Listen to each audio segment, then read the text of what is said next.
It's not about black and white. It's about the continuous culture appropriation and falsification of history that has been done by what the so-called Afrocentrist movement.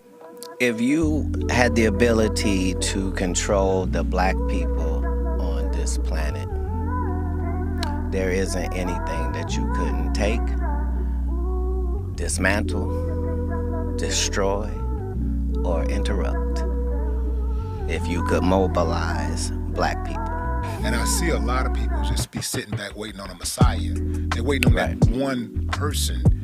But they are too, though. Who's that? The other side is far more diligent about looking for that Messiah than we are, because they know where to look. You probably wonder, why do white people pay so much attention to black people if they don't like them?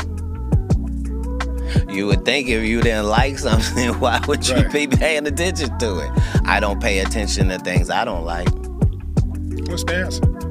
The answer is the liar knows what lie he told. You see what I'm saying? So even if I made it deceitful and I made you think that the answer's over here, but the answer is really over here, I'm still gonna be looking over here. Me, the one that tricked, because I know this is the right answer.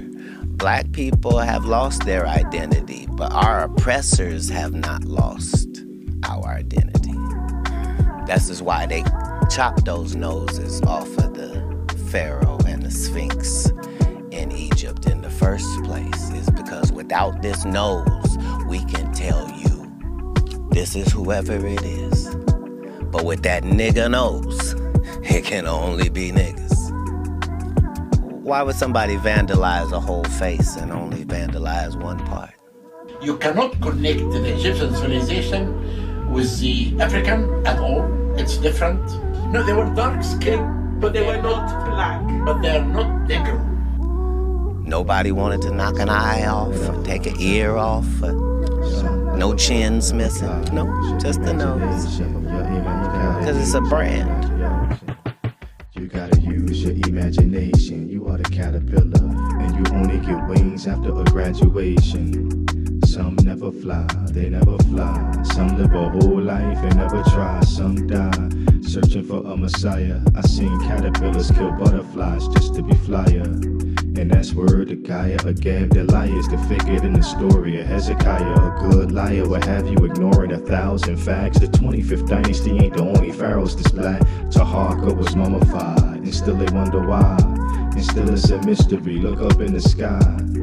In the books of stone it's shown the Sahu, the astral double, flew like Keperu, wrapped in fine linen chrysalis. Krst, the risen prince, anointed with myrrh and frankincense, sent back from which I came to admit till the end of time or until things change.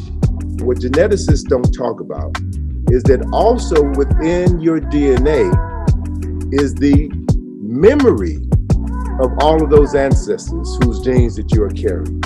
So as part of the process of cultivating your mind is to learn how to center yourself, to get in contact with those ancestors who you carry around with you. And when you access these ancestors and access their genetic memory, then you can now build on their knowledge, and you then become what we refer to today as a genius. A genius is someone who taps into the genes inside of their body. And we have more genes. Africans have more genes than any other human beings. We have access to more genetic memories than anybody on this planet.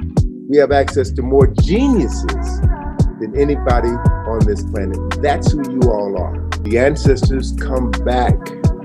They are reborn into the community. And there are specific rituals that I know of in West Africa where when a woman is pregnant, she will go to a reader who would then determine which ancestor is going to come into the body of the child that she's going to give birth to.